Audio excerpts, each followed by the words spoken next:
तुम्हारी जिंदगी एक अजीब सी दौड़ है।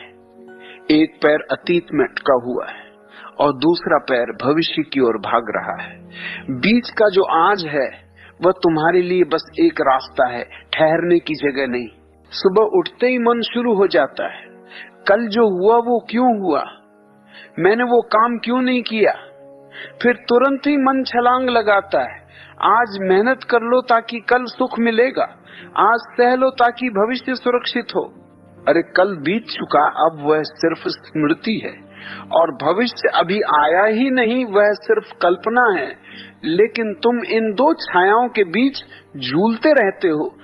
देखो जरा अपनी हालत, अतीत का बोझ ढोते ढोते तुम्हारे कंधे झुक गए हैं। गलतियों का पछतावा, अपमान की यादें, अधूरे सपनों का दुख, तुम इन्हें अपने दिल में ऐसे संजोकर रखते हो जैसे कोई खजाना हो, और जो बचा खोचा समय है वह तुम भविष्य की चिंता में बर्बाद कर देते हो। सोचो, छात्र अतीत के अंकों पर पछताता है और भविष्य की नौकरी के सपने देखता है। नौकरी वाला पिछले प्रमोशन को याद करके दुखी होता है और अगले प्रमोशन के लिए मरता है। बूढ़ा आदमी जवानी की याद में रोता है और अगले जन्म के स्वर्ग की उम्मीद करता है। गृहिणी सोचती है, बच्चे बड़े हो जाएं तो मैं भी चैन से जी लूंगी। व्यापारी सोचता है, थोड़ा और कमा लूं फिर जीवन का आनंद लूंगा। लेकिन ये फिर कभी आता ही नहीं। गांव का किसान सोचता है, अगली फसल अच्छी हो जाए तो थोड़ा आराम करूं, और जब तक अगली फसल आती है तब तक उसके शरीर की ताकत ही जवाब दे देती है। कलाकार सोचता है, जब नाम मिलेगा तब सुख मिलेगा, और नाम मिलने के बाद भी खालीपन वहीं रहता है। हर इंसान या तो बीते हुए कल का कैदी है या आने वाले कल का भिखारी। आज में जीने वाला इंसान लगभग तुम्हारी प्रजाति में दिखाई ही नहीं देता। याद रखो, जीवन केवल आज है, केवल अभी है, लेकिन तुमने आज को हमेशा कुर्बान कर दिया है। कभी अतीत के पछतावे में, कभी भविष्य के सपनों में। यही तुम्हारी सबसे बड़ी बीमारी है। इंसान की सबसे गहरी आदत है वर्तमान को टाल देना। आज को जीना उसे असंभव लगता है। उसे हमेशा लगता है कि अभी का समय अधूरा है। वह सोचता है कल सब ठीक होगा, कल आराम से जी लेंगे। यही सोच उसकी जड़ बन गई है। जो काम अभी करना है उसे तुम तुरंत नहीं करते। मन कहता पहले तैयारी कर लो, सही माहौल बना लो। इस तरह मन आज को टालकर भविष्य का इंतजार करता है, लेकिन जो इंतजार करता है वो जीवन से हमेशा चूक जाता है। आज को जीना कठिन इसलिए लगता है क्योंकि इसमें किसी बहाने की जगह नहीं होती। वर्तमान में उतरना साहस मांगता है। तुम अतीत को बहाना बना सकते हो, भविष्य को ढाल बना सकते हो, लेकिन वर्तमान में कोई छुपने की जगह नहीं है। यही कारण है कि मन अभी से भागता है। तुम खुशी, प्रेम, ध्यान सब कुछ टालते हो। सोचते हो आज जरूरी काम कर लें, खुशी बाद में, और जब बाद आता है तब नए काम आ खड़े होते हैं। इसी तरह ध्यान का मामला है। लोग कहते हैं आज तो थकान है, कल बैठेंगे, और कल कभी नहीं आता। यही टालमटोल धीरे धीरे पूरी जिंदगी का डर्रा बन जाती है। कभी किसी श्रोता ने मुझसे पूछा, गुरुजी क्या कल से ध्यान कर सकते हैं? मैंने कहा बिल्कुल कर सकते हो, अगर कल तक जीवित रहे तो। यही व्यंग्य तुम्हारे जीवन की सच्चाई है। समझ लो, टालना तुम्हारा धर्म बन गया है। तुम रोज सुबह उठते हो और कोई न कोई चीज भविष्य के हवाले कर देते हो, और शाम को देखते हो दिन खाली निकल गया। यही खालीपन धीरे धीरे पूरी जिंदगी का चेहरा बन जाता है। प्रकृति को देखो, सूरज जब उगता है तो वो कभी नहीं कहता कल उगूंगा। फूल जब खिलता है तो वो ये नहीं सोचता सही मौसम का इंतजार करूं। नदी जब बहती है तो वो ये हिसाब नहीं लगाती कि कल किस दिशा में जाऊंगी। चिड़िया जब गाती है तो वो ये नहीं सोचती कि कोई ताली बजाएगा या नहीं। सब अभी घटता है। जीवन के सारे रहस्य अभी में छिपे हैं।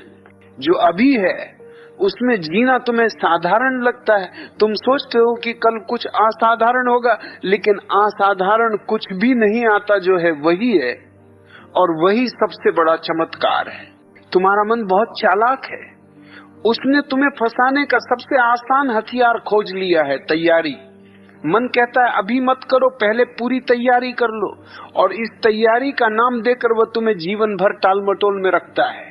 सोचो जरा, क्या फूल खिलने से पहले तैयारी करता है? क्या नदी बहने से पहले रिहर्सल करती है? क्या तितली उड़ने से पहले किसी से इजाजत लेती है? नहीं, जीवन बिना तैयारी के आता है।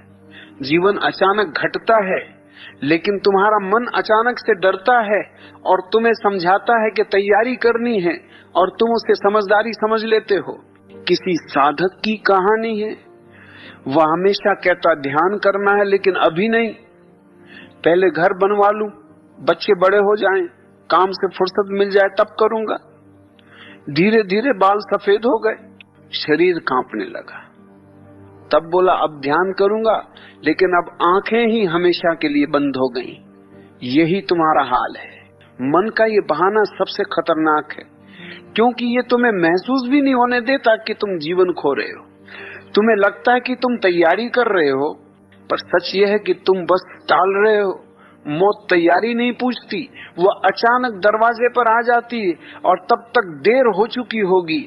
तुम कहोगे हाँ बात तो सही है, पर अभी में जीना कैसे सीखा जाए? यही मन का नया बहाना है। मन तुरंत कहता है तरीका बताओ, अभ्यास बताओ, लेकिन सच्चाई ये है कि अभी में जीने के लिए किसी बड़ी तकनीक की जरूरत नहीं है, सिर्फ थोड़ा होश चाहिए। खाना खा रहे हो तो सिर्फ खाना खाओ, लेकिन तुम्हारी हालत देखो, तुम खाना खाते खाते टीवी देख रहे हो, टीवी देखते देखते मोबाइल स्क्रॉल कर रहे हो, और मोबाइल स्क्रॉल करते करते सोच रहे हो कल ऑफिस में क्या होगा। ऐसे में तुमने न तो खाना खाया, न टीवी देखा, न मोबाइल, बस खुद को टुकड़ों में बांट दिया। मोबाइल चार्ज कर सकते हो, लेकिन अपनी आत्मा चार्ज करना भूल जाते हो। यही नहीं, तुमने जीवन को मल्टीटास्किंग की बीमारी बना दिया है। ऑफिस में बैठकर छुट्टियों का सपना देखते हो, छुट्टियों में ऑफिस की फाइलें खोल लेते हो, घर पर बैठे हो तो दिमाग बाजार में है, और बाजार में हो तो मन घर के झगड़ों में। न तुम कहीं हो न कभी हो। अभी जीना यही है जो कर रहे हो उसमें पूरे हो जाओ। चल रहे हो तो सिर्फ चलो, बात कर रहे हो तो सिर्फ बात करो, ध्यान में बैठे हो तो सिर्फ बैठो। इसी साधारण सी बात में गहरी क्रांति छिपी है। शुरू में थोड़ी बेचैनी होगी, लेकिन अगर तुम टिके रहो तो अचानक महसूस होगा कि अभी में जीना कितना हल्का है, कितना आसान है, कितना सुंदर है। चाहो तो छोटा प्रयोग करो, दिन में 5 मिनट के लिए बैठो, कुछ मत करो, बस सांस आते जाते देखो। मन भागेगा, लेकिन तुम देखते रहो। धीरे धीरे तुम्हें पता चलेगा कि जीवन का रस इसी क्षण में है। ध्यान का अभ्यास सिर्फ आंखें बंद करके बैठना ही नहीं है। तुम चलते समय ध्यान कर सकते हो, हर कदम को महसूस करो। तुम खाते समय ध्यान कर सकते हो, हर कौर को स्वाद से चखो। तुम सुनते समय ध्यान कर सकते हो, हर ध्वनि को बिना निर्णय के सुनो। यही छोटे छोटे अभ्यास तुम्हें अभी की गहराई में ले जाते। अभी में जीने से सबसे पहला लाभ है शांति। चिंता हमेशा भविष्य से आती है और पछतावा हमेशा अतीत से। जैसे ही तुम अभी में टिके, चिंता और पछतावा दोनों गिर जाते हैं। दूसरा लाभ है ऊर्जा। तुम्हारा आधा जीवन अतीत और भविष्य की फालतू सोच में नष्ट हो जाता है। जब वह सब बंद होता है तो वही ऊर्जा तुम्हारे काम, तुम्हारे प्रेम, तुम्हारे ध्यान में बहने लगती है। तीसरा लाभ है रचनात्मकता। अभी में जीने वाला इंसान हर क्षण नया होता है। उसकी आंखें ताजा होती हैं, उसका दिल ताजा होता है, और यहीं से कला, संगीत, प्रेम और करुणा का जन्म होता है। कल्पना करो, अगर एक संगीतकार भविष्य की चिंता में ही उलझा रहे तो क्या वो सुरों में उतर पाएगा? अगर चित्रकार अतीत की यादों में फंसा रहे तो क्या उसकी तूलिका जीवंत हो पाएगी? कला तभी जन्म लेती है जब कलाकार इस क्षण में पूरी तरह डूब जाता है। याद रखो, अभी जीना ही असली लग्जरी है, बाकी सब तो दिखावटी लग्जरी है। कोई बड़ी गाड़ी, कोई महंगा बंगला, कोई बैंक बैलेंस, ये सब आराम दे सकते हैं, पर शांति नहीं। शांति सिर्फ अभी में जीने से आती है। जिसने आज को खो दिया, उसके पास चाहे कितना भी पैसा हो, वह भीतर से खाली रहेगा। और जिसने आज को पकड़ लिया, वह चाहे झोपड़ी में हो, राजाओं से ज्यादा सुखी होगा। आप सुन लो साफ साफ, जीवन कभी अतीत में नहीं था और कभी भविष्य में नहीं होगा। जीवन हमेशा आज में है, हमेशा अभी में है। तुम्हारी सबसे बड़ी मूर्खता यही है कि तुम सोचते हो अभी नहीं, कल करेंगे, लेकिन कल कभी आता नहीं। जब कल आता है वो भी आज बन जाता है और तुम उसे भी खो देते हो। इस तरह पूरी जिंदगी टलते टलते खत्म हो जाती है। याद रखो, मौत इंतजार नहीं करेगी, वो अचानक दरवाजे पर आ खड़ी होगी और अगर तुमने आज को खो दिया तो समझ लो तुमने पूरा जीवन खो दिया। तो मैं कहता हूं आज को पकड़ो, अभी जी लो, अभी हंसो, अभी प्रेम करो, अभी ध्यान करो। बाकी सब धोखा है। कल का इंतजार छोड़ो, कल के सपनों को तोड़ो, आज के क्षण को जियो। यही धर्म है, यही ध्यान है, यही मुक्ति है। और चाहो तो इस बात को भी टाल सकते हो, कह सकते हो कल से आज में जीना शुरू करेंगे, लेकिन तब तक देर हो चुकी होगी। इसलिए आखिरी बार कहता हूं, आज में जीना सीखो, अभी में जीना सीखो। यही तुम्हारी असली आजादी है।